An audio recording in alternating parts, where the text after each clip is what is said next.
der tempo, conversar um pouco, discutir um pouco o tema. É um tema relativamente, assim, considerado chato, muitas vezes, né, falar de dupla antiagregação plaquetária. Mas vamos tentar aí ser mais objetivo para a gente depois compartilhar, conversar um pouco sobre o assunto. Então, eu vou trazer para vocês a dupla antiagregação plaquetária no cenário de tentar trocar. Alô? Deixa eu... Acho que minha internet está ruim. Deixa eu...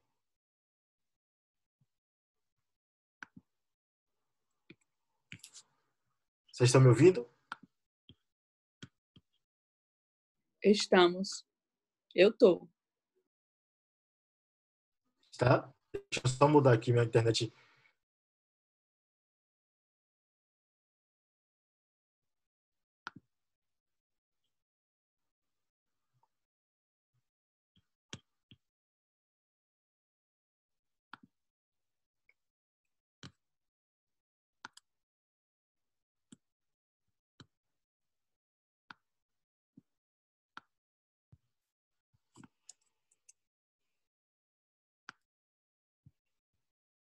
Pronto. Então, vamos lá. Então, a gente vai falar de dupla antiagregação plaquetária, focando um pouco na duração, na troca de escalonamento, mas num grupo específico de pacientes, que é o paciente de alto risco de sangramento. Essa aula eu adaptei de uma apresentação, de um congresso que eu participei agora em agosto de 2019 em Cidade do Cabo, né, na África do Sul. É um congresso bem interessante sobre o tema. Opa, não estou conseguindo passar aqui. Então, o objetivo é que a gente consiga identificar e definir os pacientes de alto risco de sangramento, tentar botar o balanço entre angioplastias complexas e o risco de sangramento do paciente quando a gente vai definir o tempo de duração da dupla antiagregação plaquetária. Trazer um pouco dos programas de dupla antiagregação plaquetária mais curta nos pacientes de alto risco de sangramento, baseados nos estentes farmacológicos que a gente usa hoje em dia, né? Falar rapidamente sobre um paciente que tem programação de uma cirurgia não cardíaca, como a gente deve manejar depois de uma angioplastia, né? E, por último, trazer alguns estudos que estão em andamento sobre a terapia isolada com um antiagregante plaquetário, né? Então, alguns estudos mais recentes sobre isso, tentando tirar o AS, ou tentando tirar o clopidogrel da jogada.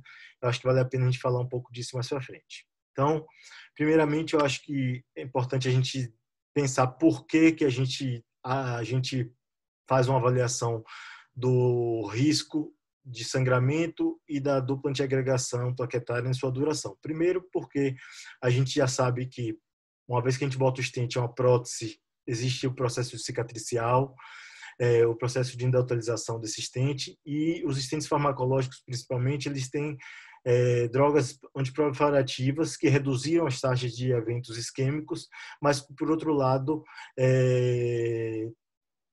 fazem com que a gente precise de uma dupla antiagregação mais prolongada para esses pacientes.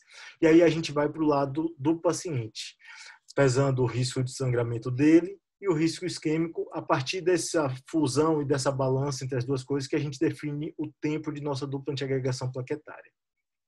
Mas por que a gente saiu daqueles 12 meses típicos de dupla antiagregação plaquetária e a gente está em busca de uma dupla antiagregação plaquetária mais curta? Primeiro, porque os stents hoje em dia estão muito melhores do que antigamente. Então, estão mais finos, os polímeros, que são como se fosse a esponjinha que a droga antiproliferativa fica, eles estão mais biocompatíveis. Segundo, os pacientes dos estudos que sangraram mostraram para a gente que o sangramento não só está associado ao risco de morte por conta do sangramento, mas morte também por eventos isquêmicos, como infarto miocárdico. E, logicamente, um tempo menor de dupla antiagregação plaquetária vai levar a gente a ter menos risco de sangramento. Além disso, a gente começou nos últimos anos a identificar o paciente de alto risco de sangramento, a população do alto risco de sangramento, que, se você for olhar, está em 15% a 20% da nossa população, mas que na maioria dos estudos é excluída, né?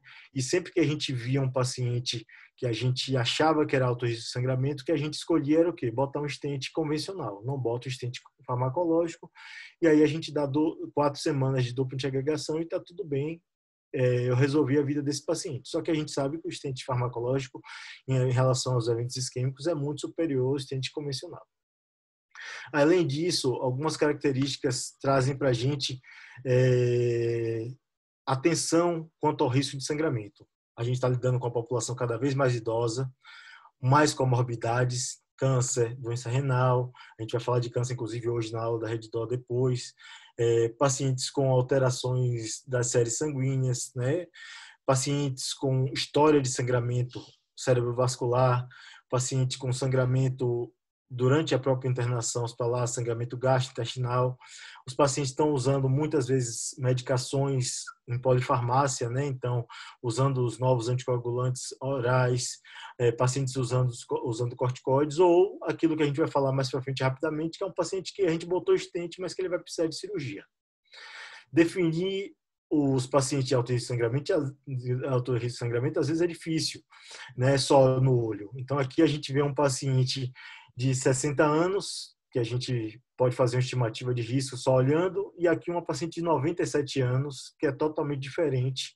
Então, por isso que a gente precisa de scores, para não incorrer no risco de julgar e estabelecer um risco de sangramento de forma mais subjetiva. Então, o que é que, a partir dessa necessidade de definir o risco de sangramento, surgiu? Um grupo de médicos se reuniu, né, que é o ARC-HBR, e geraram um consenso do que seria um alto risco de sangramento. Eles estabeleceram critérios maiores e critérios menores, e um alto risco de sangramento é o paciente que tem ou um critério maior ou 2 critérios menores. Isso enquadra o paciente como alto de risco de sangramento, então eu preciso dar a ele uma atenção diferenciada. Naquele primeiro quadro que eu mostrei, a gente destrincha um pouco mais o que é critério maior e menor aqui. Então, idade maior que 75 anos, por incrível que pareça, é um critério menor, não é um critério maior. Taxa de filtração glomerular, por exemplo, é só se tiver menor do que 30 de taxa de filtração glomerular que a gente considera esse paciente que tem um critério maior. Doença hepática é critério maior, doença oncológica em atividade é um critério maior, anemia quando uma hemoglobina é menor do que 11 é um critério maior, plaquetopenia menor que 100 é um critério maior. Além disso, outras coisas também chamam a atenção da gente. Então, evento de sangramento do sistema nervoso central isolado, qualquer um na história do paciente é um critério maior. História de sangramento também é um critério maior para esses pacientes. Uso de anticoagulante oral também é um critério maior para esses pacientes, e ser submetido a uma cirurgia não cardíaca em curto espaço de tempo também é um critério maior para esses pacientes. Eu vou mostrar no final uma calculadora que vai facilitar para a gente na hora de calcular isso no dia a dia, no consultório ou no atendimento ao nosso paciente. E o que é que tem na literatura sobre o alto risco de sangramento? Tá bom, já defini que esse paciente é alto risco de sangramento. Como eu manejo ele depois da minha angioplastia? Primeiro, eu acho que a gente tem que separar entre paciente com síndrome coronariana aguda, que aí a gente vê no paciente que não é alto risco de sangramento, tanto a diretriz americana como a europeia orientam uma terapia dupla por 12 meses, tá certo? Isso pode ser prolongado de acordo com a característica do paciente, isso daí é o clínico que vai definir. E se o paciente tem alto risco de sangramento, a gente encurta isso para 6 meses. Quando a gente vai para o cenário da doença estável, aí é um pouco mais movimentada a decisão. Então, se o paciente não é de alto risco de sangramento, 6 meses depois que eu boto um stent farmacológico, tá certo? Se esse paciente de alto risco de sangramento, eu consigo encurtar isso para 3 meses. E aí eu trago aqui um adendo, né? Tá vendo o asterisco? Porque na Europa já foi liberado e recentemente só nos Estados Unidos foi liberado, isso foi depois dessa diretriz, a utilização desse stent, que é o stent sem polímero, que é o stent Biofreedom, que aí abre uma porta para a gente usar a dupla antiagregação plaquetária por apenas 1 mês no grupo de pacientes de alto risco de sangramento. Então, basicamente, as decisões sobre o risco de sangramento do paciente não é só a visão do risco de sangramento. Na verdade, é uma balança entre o sangramento e o risco trombótico quando eu vejo esse paciente. Então, definindo aí o meu risco de sangramento baseado no risco trombótico, porque quando eu falo em risco trombótico, a primeira coisa que me vem na cabeça é uma anatomia coronariana complexa, né? Então, isso é importante porque a gente percebe já de cara aqui nessa diretriz de 2016 sobre duração de dupla antiagregação plaquetária que muitos dos fatores que pesam para o paciente como alto risco de trombótico, risco isquêmico, são também alto risco de sangramento. Idade avançada, estão nos dois lados da moeda, diabetes estão nos dois lados da moeda, então é muito difícil para a gente separar às vezes o paciente de alto risco trombótico e alto risco de sangramento. Alguns scores ajudam a gente. O primeiro score que eu traria aqui para vocês é o DAPT score. Então o DAPT score é um score conhecido. Ele é um score baseado no estudo DAPT em 2014, um estudo que depois, esse DAPT score também foi validado depois numa população bem grande, então um total de quase mais de 10 mil pacientes validou esse score. E o objetivo desse score era definir se o paciente deveria ser mantido por 12 meses de dupla antiagregação plaquetária pós-estente farmacológico, que é o padrão que a gente conhecia, ou se isso deveria ser estendido por um tempo maior, né? Então, surgiram algumas características clínicas que estão elencadas aqui, que ajudavam a gente a definir se a gente deveria estender ou não a terapia dupla antiagregante plaquetária, e basicamente um score maior ou igual a 2 era o que dizia isso para a gente. Então, um score maior ou igual a 2, eu fico seguro de manter uma terapia dupla antiagregante plaquetária mais longa, até 30 meses, ou se o score é menor do que 2, aí realmente eu fico preocupado. O ideal é 12 meses ou menos, mas quanto menos? Essa é a dúvida da gente. Quanto é menos do que 12 meses que a gente deve manter para esses pacientes?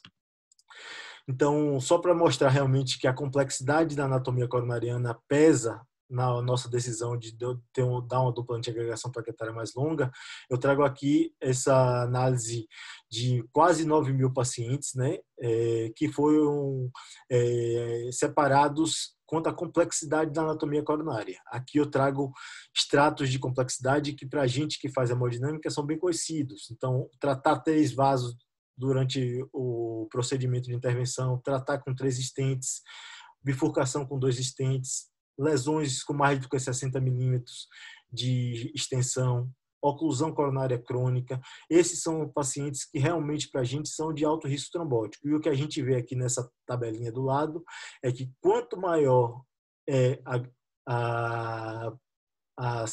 a complexidade anatômica desses pacientes, mais esse paciente se beneficia de uma terapia antiagregante plaquetária mais longa, principalmente se o paciente tem mais do que 3 dessas características aqui. Isso daí é muito importante, mas a gente está falando de evento trombótico, a gente não está falando de evento hemorrágico. Quando a gente vai para evento hemorrágico, a gente precisa de um score. E aí eu trago o Precise DAPT. Esse é o score que aquele grupo lá do ARC e a maioria dos estudos hoje em dia tem utilizado como um definidor de alto risco de sangramento dos pacientes. Então, o PRECISE-DAPT foi derivado de um estudo publicado em 2017 por Francisco Costa.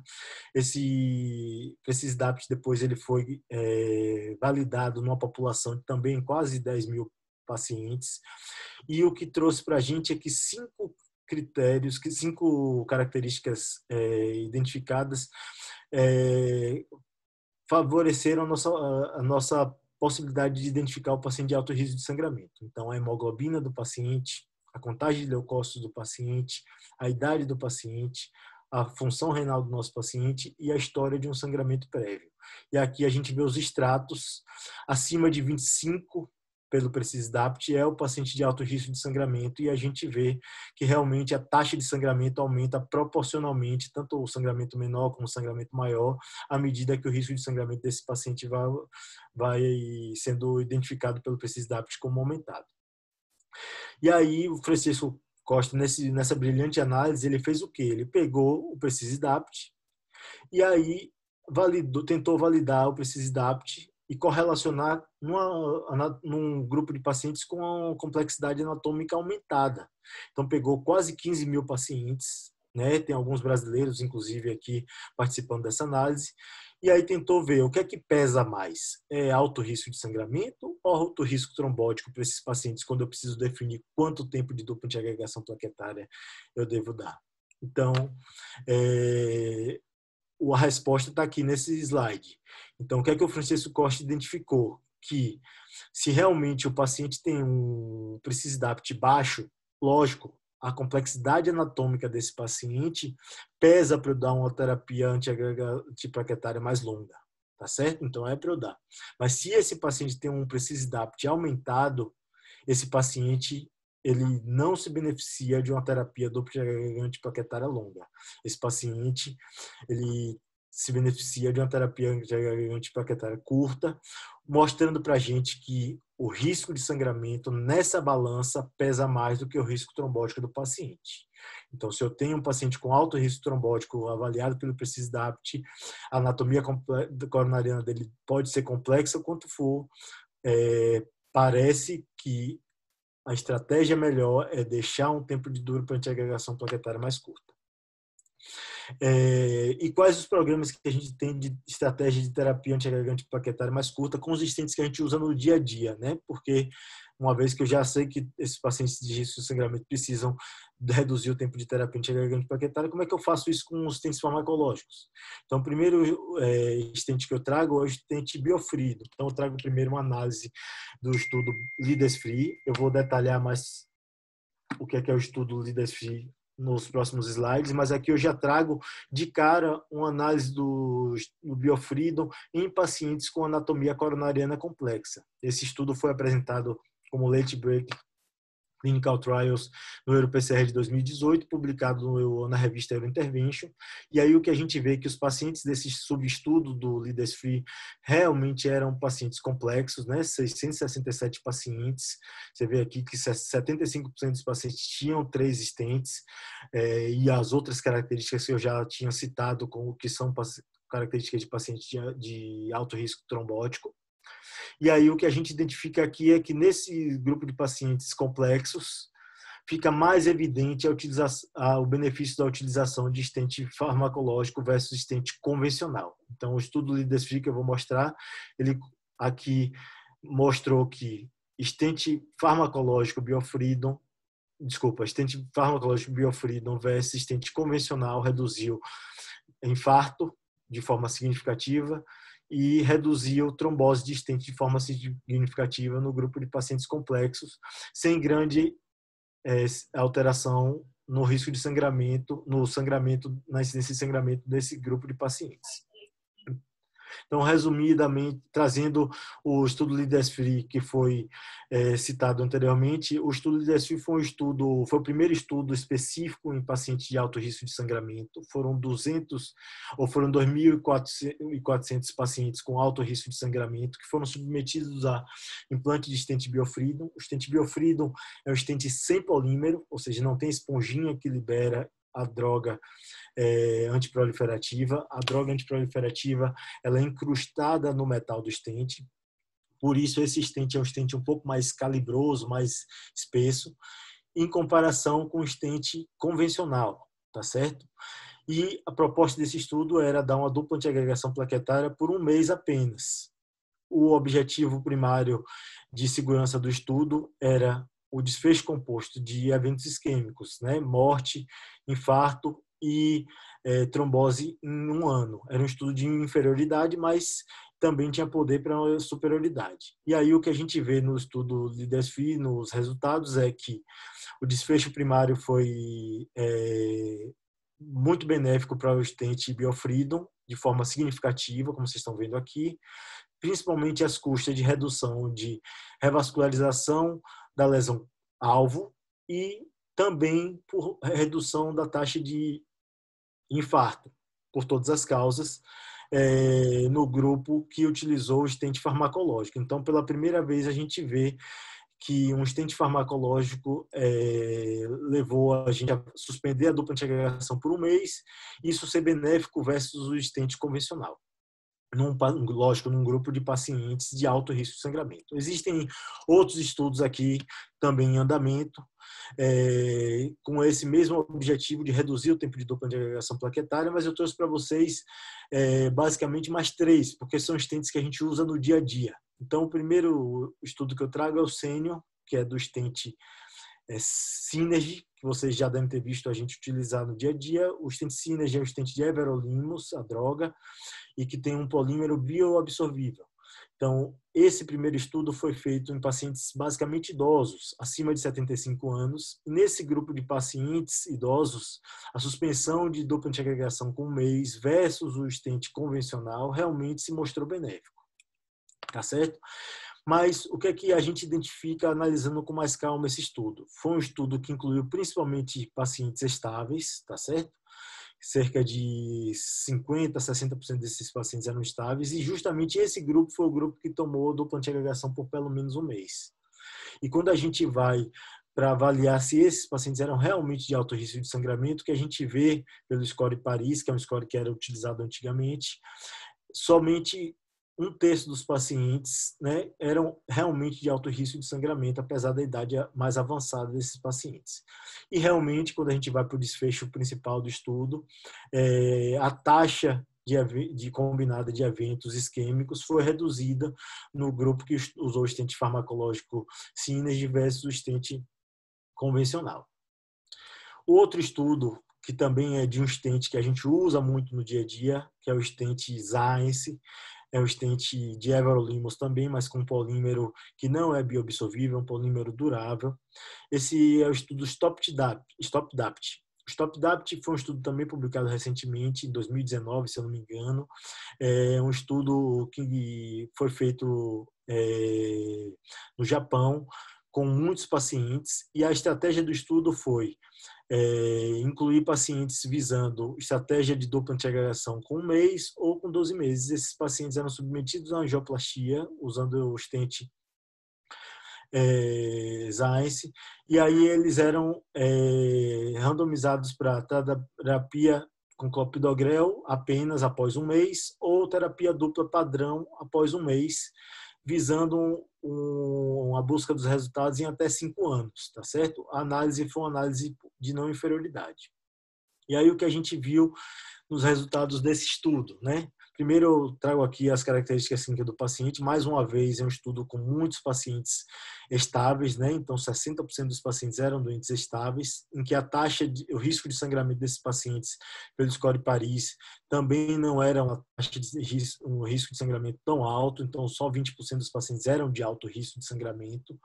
Mas a gente vê que realmente a estratégia de uma dupla antiagregação mais curta, com só um mês de dupla antiagregação, foi benéfica em relação à terapia antiagregante mais prolongada por 12 meses, né? Isso atingiu significância estatística para não inferioridade e superioridade. E quando a gente vai para os desfechos de sangramento, a gente vê também que a estratégia de um mês de dupla antiagregação com stent Science foi benéfica em reduzir sangramento versus a estratégia de 12 meses. Uma característica desse estudo que eu não botei aqui é que virtualmente 100% dos casos de angioplastia foi realizada com imagem intravascular.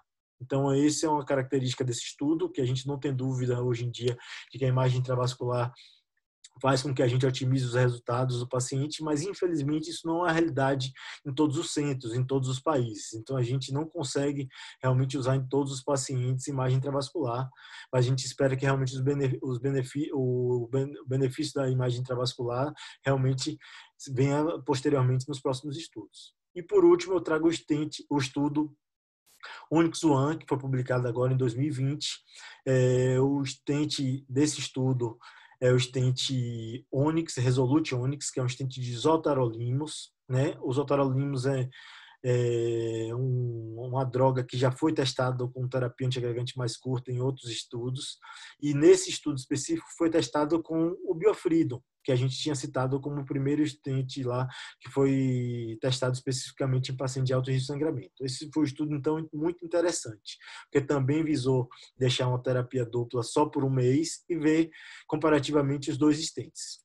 E aí, realmente, esses pacientes eram de alto risco de sangramento. Aqui estão os critérios de alto risco de sangramento dos dois grupos, né? A gente vê que eram bem pareados os riscos de sangramento dos dois grupos.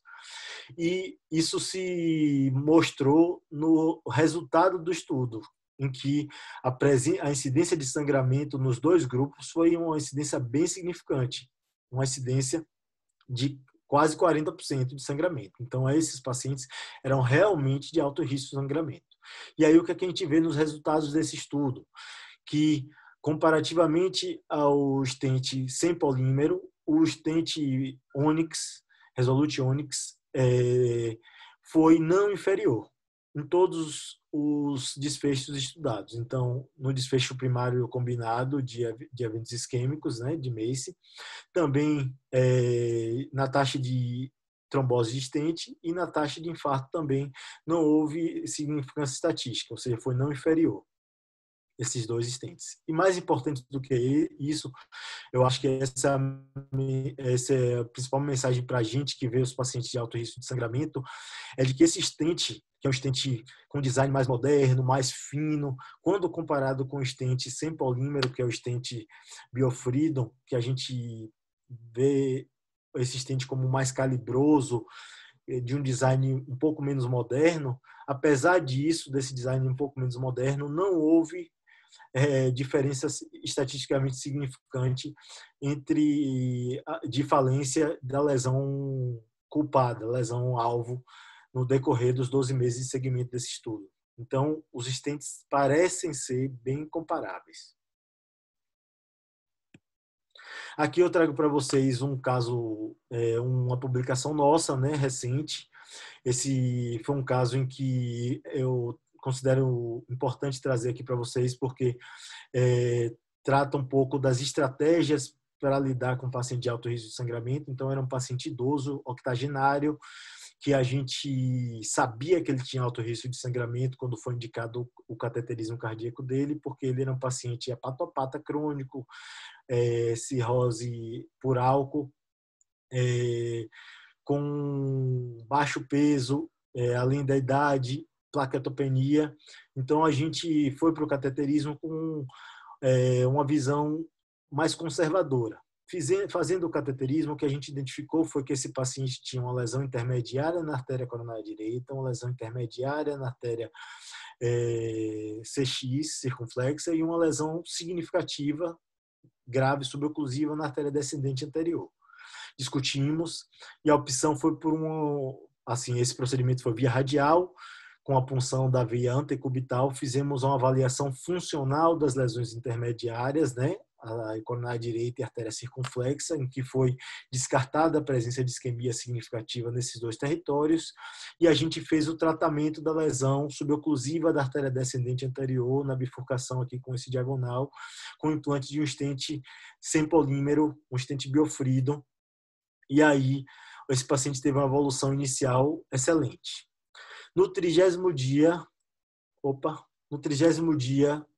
esse paciente, eu recebo a ligação de que a família decidiu fazer uma avaliação, porque esse paciente estava esquecendo muito as coisas e era uma queixa que já tinha mais ou menos uns 6 meses, e eles queriam aproveitar que já estava tratado o coração e investigar. Passaram no neurologista clínico e fizeram uma tomografia.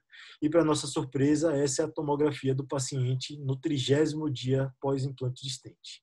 Então, a gente vê aqui um hematoma subdural de aspecto crônico, grande aqui no hemisfério esquerdo, e um hematoma um pouco menor no hemisfério direito desse paciente. A gente conversou com a equipe de neurocirurgia, a equipe de cardiologia clínica que acompanhava esse paciente.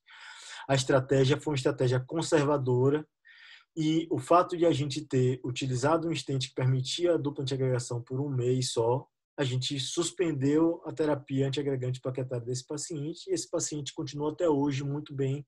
Esse foi o motivo da gente ter publicado e discutido um pouco esse caso. Mas quando o paciente precisa de cirurgia, esse nosso paciente não precisou de cirurgia, mas quando ele precisa de cirurgia, o que é que a gente faz? Aí é um problema. Então, a gente traz aqui o cenário de a gente usar um stent farmacológico, né? Lembrar que essa diretriz é de 2016, então não tinha ainda uma diretriz falando dos stents mais novos, desses estudos com suspensão mais precoce, mas a gente sabe que quando a gente bota um stent farmacológico e isso está antes dos 3 meses iniciais do implante, é perigoso você fazer uma cirurgia cardíaca, então, ou uma cirurgia não cardíaca. Então, idealmente, essa cirurgia deve ser postergada. Se está entre 3 a 6 meses, tem risco, mas aí é um balanço entre risco e benefício na hora da sua decisão sobre você suspender ou não a terapia antiagregante plaquetária. E se isso já passou de 6 meses, realmente nós nos sentimos mais seguros de suspender.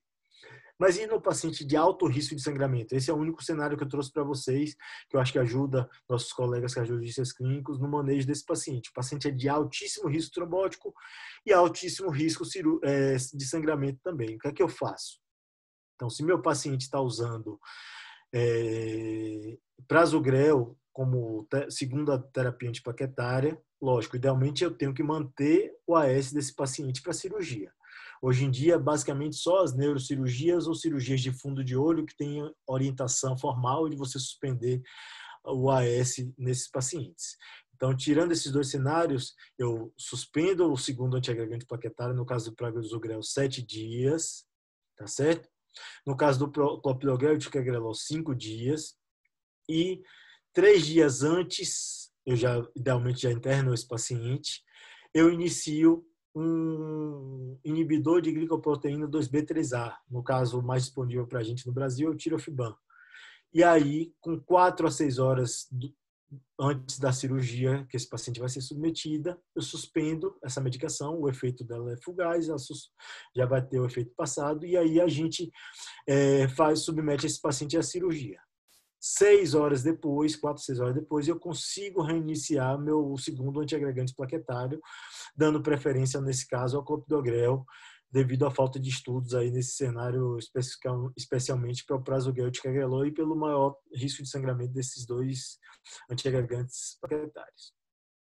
E o que é que a gente tem de terapia isolada em andamento, né? Porque eu já falei de usar um stent que eu consigo reduzir o tempo de dupla antiagregação, eu já falei de o risco de sangramento no paciente que vai para a cirurgia, risco trombótico, e será que eu consigo só dar uma medicação para esse paciente em vez de 2 antiagregantes plaquetários depois de botar um stent?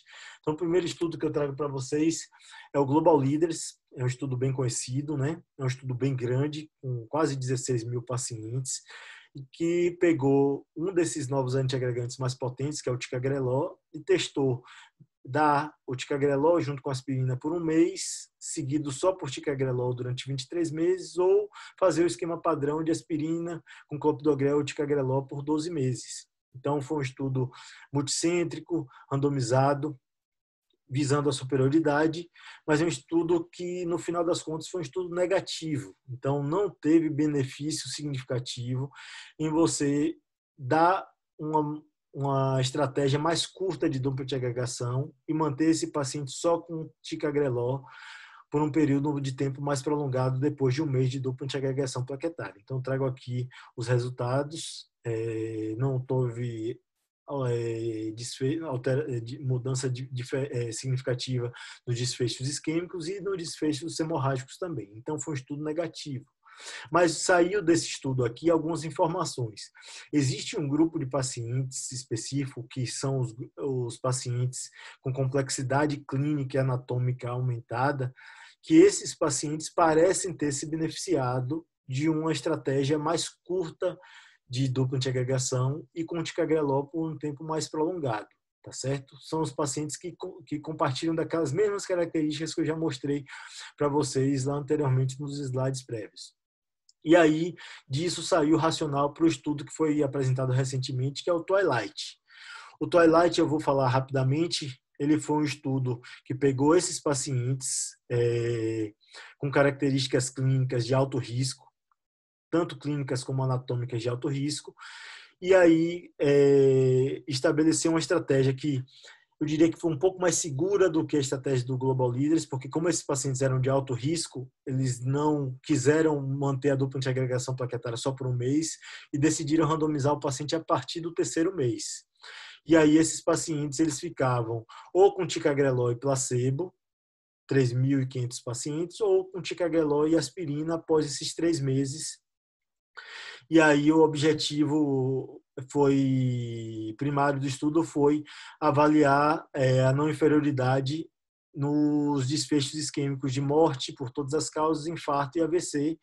E aí o que a gente conseguiu perceber é que teve uma redução que realmente foi não inferior em relação aos eventos isquêmicos, mas com a redução significativa do risco de sangramento no grupo que usou monoterapia com ticagrelor a partir do terceiro mês, depois de uma intervenção coronariana nesses pacientes específicos de alto risco clínico e alto risco trombótico. E quando a gente vai para a subanálise dos pacientes só com anatomia complexa, né? Então trazemos de novo aqui aquele substrato de pacientes com anatomia complexa, 3 estentes, 3 lesões tratadas, maior que 60 milímetros, bifurcação com 2 estentes, CTO, rotablator. Então, nesses pacientes, angioplastia de ponte de safena, nesses pacientes também, o benefício de você dar uma terapia isolada com ticagrelor após os 3 meses de dupla antiagregação plaquetária mostrou-se benéfico, reduzindo significativamente o risco de sangramento desse grupo de pacientes. Por último, eu trago um estudo que eu digo que considero um estudo bem inovador, né? Então, o estudo ACET, né, que vem do acrônimo de Acetyl Salicylic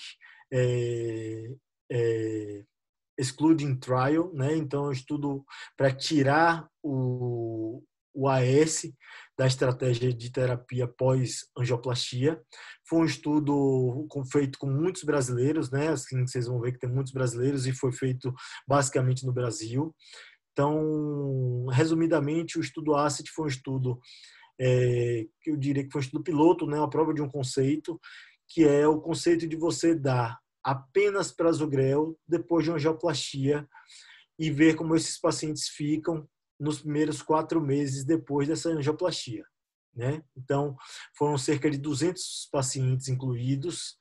A característica principal era que esses pacientes tinham que ter doença estável e baixa complexidade anatômica pelo score syntax, né, um syntax menor que 23, e foi utilizado o stent Synergy, que a gente já falou lá do estudo sênior, e era usado imagem intravascular para todos os pacientes e era avaliado o resultado da angioplastia antes de se incluir esse paciente. Então, se o paciente tinha um resultado de angioplastia adequado, aí sim esse paciente era randomizado para receber apenas prasugrel na dose de ataque e depois mantido por 3 meses.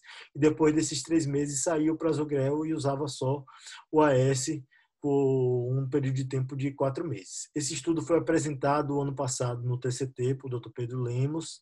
Foi um estudo muito elogiado. E como o estudo é um estudo de braço único, foi mostrado uma segurança, que eu acho que é o principal foco desse estudo, dessa estratégia de dar apenas prasugrel para esses pacientes depois de implante de stent, com um paciente só dos 200 com um evento hemorrágico e nenhum evento isquêmico nesses 4 meses de segmento depois da intervenção coronária percutânea e só manutenção de prasugrel nesses pacientes. Então, resumindo, assim, de conclusões, o que é que a gente traz? Então, devemos sempre pesar o risco-benefício de eventos trombóticos versus hemorrágicos quando a gente pensa em determinar a duração da dupla antiagregação. Não é só a trombose, o risco trombótico, nem é só o risco hemorrágico, é uma balança isso, tá certo? Nessa balança, as características que pesam são as características clínicas do paciente, a apresentação do paciente, se é aguda ou se é uma doença estável, a complexidade anatômica da coronária desse paciente. Lógico que a gente já falou que parece que a complexidade do risco de sangramento do paciente pesa mais do que a complexidade anatômica desse paciente. O tipo de stent farmacológico utilizado, isso é uma pergunta que vocês, colegas cardiologistas clínicos, sempre fazem a gente quando pensam em suspender a dupla de agregação, e isso é bem interessante, por isso que eu trouxe alguns stents que a gente usa bastante no dia a dia para a gente discutir. A utilização de scores de sangramento, não só o olho para definir, paciente idoso é alto risco de sangramento, né? Então, usar o score PRECISE-DAPT é o mais utilizado hoje em dia. Lembrar que, do ponto de vista médico-legal, a gente deve seguir as diretrizes quando a gente pensa em estabelecer o tempo de dupla antiagregação plaquetária desses pacientes. E uma vez que a gente precisa encurtar esse tempo, é importantíssimo que a gente documente muito bem no prontuário os motivos dessa decisão. A monoterapia com inibidor de P2Y12 mais potentes, como ticagrelor e prasugrel, é uma nova questão a ser testada. Isso está nos estudos em andamento. A gente viu alguns desses estudos e realmente é um foco para a gente estudar daqui mais para frente. E uma mensagem é: sempre que você tem paciente de alto risco de sangramento, tente usar a angioplastia no seu estado da arte nesses pacientes. Ou seja, avaliação funcional desses pacientes e descartar as lesões que não são significativas, não são importantes do ponto de vista isquêmico. E na angioplastia, na lesão que a gente for fazer angioplastia, utilizar a imagem intravascular. E a via radial, lógico, nesses pacientes é a via preferencial. Agradeço a todos aí pela atenção. E aqui eu trago 2 QR Codes aí, um para acessar o ARC Score para vocês avaliarem, o outro para vocês acessarem o Precise Dapt Score, isso para a prática do dia a dia. Abro para algumas perguntas aí.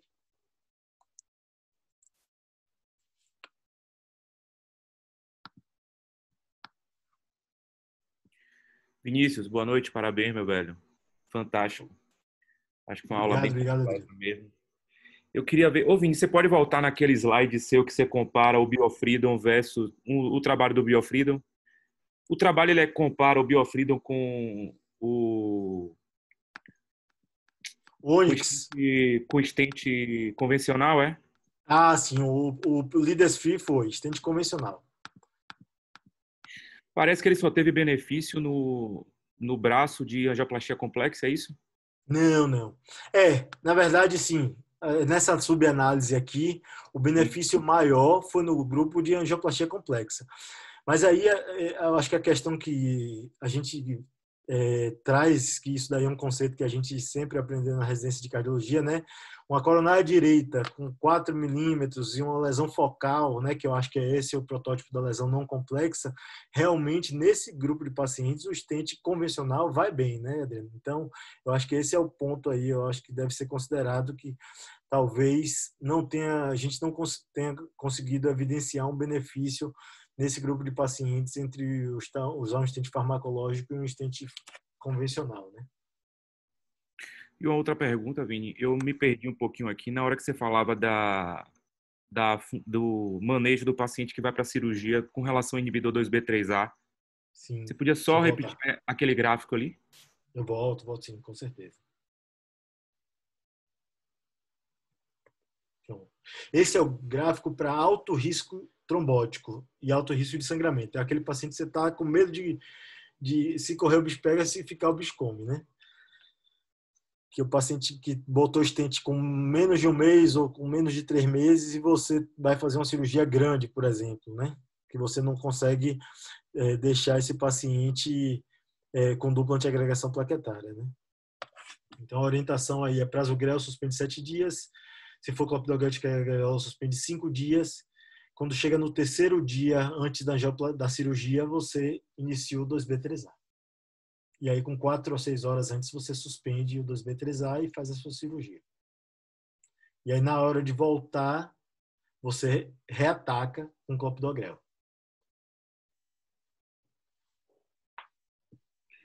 Obrigado, Vini. Depois deixa essa aula aí pra gente. Muito boa, viu? Com certeza. Não sei se algum residente, eu não consegui ver aqui a cara dos residentes ainda, mas tem algum residente com pergunta. Não sei se foi uma aula muito com cara de hemodinamicista. Vini, eu não sou residente não, mas posso perguntar, né? Você deve, rapaz. Só não estou te vendo ainda aqui, que eu estou apanhando um pouco para conseguir visualizar. Mas diga, pode falar, Diogo. Queria parabenizar pela aula, porque você trouxe à luz das evidências aí, abordando os principais estudos e o risco de sangramento também. Eu queria perguntar para você, porque a gente vê os trabalhos que começam lá em 2002 com o Credo, até o último, que é o Onyx One que a gente observa e a gente vê uma taxa de eventos muito baixa. E o Onyx One ele tem uma peculiaridade, uma taxa de eventos, se eu não me engano, em torno de 17% no primeiro ano, o que é desproporcional ao Stop Dapt, ao ISAR, ao Smart Choice. Eu queria perguntar para você, queria que você comentasse um pouco sobre isso. A minha impressão é que naquele trabalho ficou o braço clássico, que é o stent farmacológico por 6 meses, e a gente observar como se comportaria, porque ele traz o BioFreedom, compara com o stent farmacológico, mas também com um tempo de suspensão de agregante plaquetário de 30 dias, e não padrão que é 6 meses. Então a gente fica em dúvida se essa taxa de eventos alta foi às custas de um tempo de dupla antiagregação muito curto. E trouxe também, aí eu faço a pergunta para você, trouxe a questão, quem é o melhor? O que fazer? A gente vai com o BioFreedom ou a gente vai com o stent farmacológico atual, nos primeiros 30 dias que a gente pensa suspender a dupla antiagregação? Porque a resposta em relação ao convencional a gente já tem. Sim, sim. Essa é uma pergunta que eu queria que você respondesse para mim. E a outra, esses trabalhos que trouxeram resultados muito animadores, todos eles, como você falou, tiveram uma taxa de ultrassom intracoronário surpreendentemente muito elevada. Sim, sim. Que a gente não vê habitualmente na nossa prática clínica, inclusive em serviço particular como o nosso, no SUS. Então, a pergunta que eu faço para você é, se você está pensando em suspender essa dupla antiagregação precoce, obrigatoriamente eu deveria usar ultrassom intracoronário? Então, eu queria que você respondesse, por favor. Vou começar pela última, que está mais fresca aí. Então... Parabéns, viu? Parabéns. Adorei a aula. Evidência pura aí. Então, se os residentes acharam muito específico, eu adorei, viu? Ótimo. Valeu, Diogo. Obrigado. Então, assim, a último slide tem lá a última frase que eu acho que é o protótipo do tratamento desse paciente de alto risco de sangramento. É angioplastia no estado da arte. Então, sempre que você puder deferir algumas lesões pelo FFR, é ideal que você use essa ferramenta, né, para não fazer o tratamento e deixar esse paciente sem o stent que vai trazer para você a necessidade de dupla antiagregação plaquetária um pouco mais longa. E sempre que você puder usar a imagem intravascular para otimizar resultado. Às vezes, uma dissecçãozinha de borda que você consegue identificar que você precisa tratar, que isso daí faz com que você não tenha um evento isquêmico precoce e nem você fique inseguro em suspender precocemente a dupla antiagregação plaquetária. É uma má posição ou uma hipoexpansão do stent que você tenha que tratar para você também se sentir seguro de suspender. Então, a imagem intravascular está vindo. Lógico que isso, nos estudos científicos, parece que vão chegar antes da nossa prática diária, mas eu acho a impressão de que está vindo para ser uma coisa quase que rotineira, assim, e principalmente nesses pacientes de dupla antiagregação plaquetária. Sobre o estudo Onyx One e a taxa de eventos isquêmicos alta, eu trago uma suspeita, né? Dos estudos que eu mostrei de cada stent específico, o Onyx One e o Leaders-Free, na minha opinião, foram os únicos que incluíram pacientes de real risco de sangramento aumentado. E, como eu falei lá nos primeiros slides, o paciente que carrega as características de alto risco de sangramento aumentado carrega também as características de alto risco trombótico. E vários estudos aí que você mesmo citou, o DAPT, o CRIDO, mostraram que quando o paciente sangra, aumenta a incidência de eventos trombóticos. Então, eu acredito que seja isso. A taxa de sangramento do Onyx One foi uma taxa bem alta. E aí, por isso, traz consigo também uma taxa alta de eventos isquêmicos importantes. E a última, eu acho que eu não levantaria a bandeira de um stent específico. Eu acho que os dois stents são, nesse sentido, de alto risco de sangramento comparáveis, o Onyx e o BioFreedom. Para mim, são os dois que me trazem mais evidência de utilização nos pacientes de alto risco de sangramento. E são stents distintos, realmente. O Onyx é um stent mais moderno, mais fino, tem uma navegabilidade boa do ponto de vista técnico, então deixa a gente mais confortável de usar. Mas a medicação dele, os otarolimos, historicamente foi uma medicação que tem um efeito antiproliferativo um pouco menor do que, por exemplo, o everolimus. Então, eu não diria que esse stent é o stent perfeito. Por outro lado, o Biofreedom é um stent que foi o primeiro que entrou nesse grupo de pacientes de alto risco de sangramento, mas é um stent um pouco mais grosso, mais espesso. E o que eu posso dizer sobre ele é que a indústria que criou o Biofreedom, lógico, está caminhando e em breve deve sair o stent Biofreedom mais novo com uma haste bem mais fina do que o que tem hoje, que eu acho que é o foco da indústria específica nesse cenário. Então, eu acredito que os dois stents são muito bem empregados no alto risco de sangramento, cada um com uma característica específica que vai depender da lesão que você for tratar. Isso daí é uma questão mais técnica.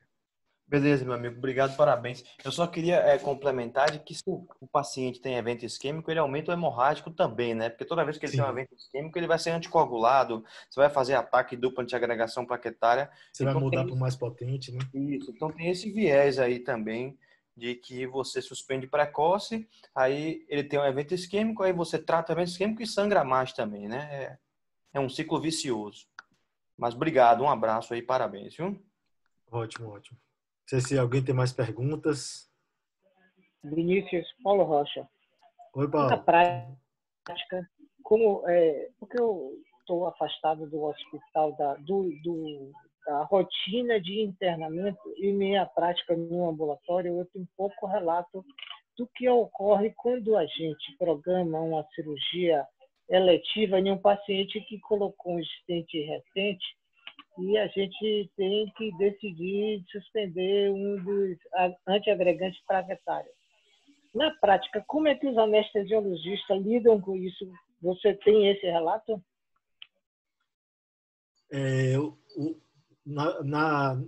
Na verdade, assim, Paulo, boa parte da recomendação que os anestesistas fazem é baseada um pouco na que o cardiologista faz, né? Assim, algumas vezes isso realmente já chegou para mim de a gente ter visto uma liberação de um colega cardiologista e o anestesista não se sentir seguro de fazer, né? Mas eu acredito que o papel da gente cardiologista, que acho que aqui só tem cardiologista, eu acho que talvez saiba um pouco mais dessa questão aí, é de manter a indicação baseada na literatura do que a gente acredita que seja para esse paciente.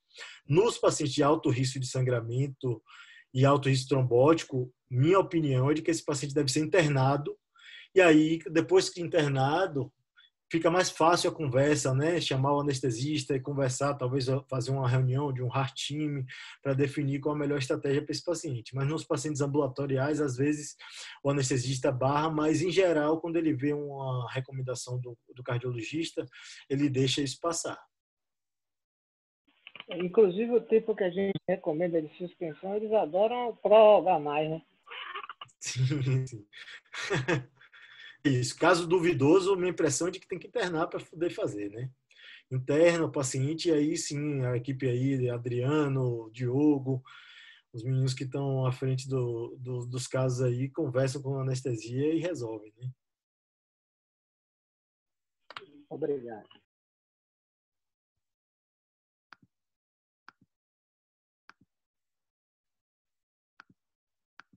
Alguma pergunta mais aí, pessoal?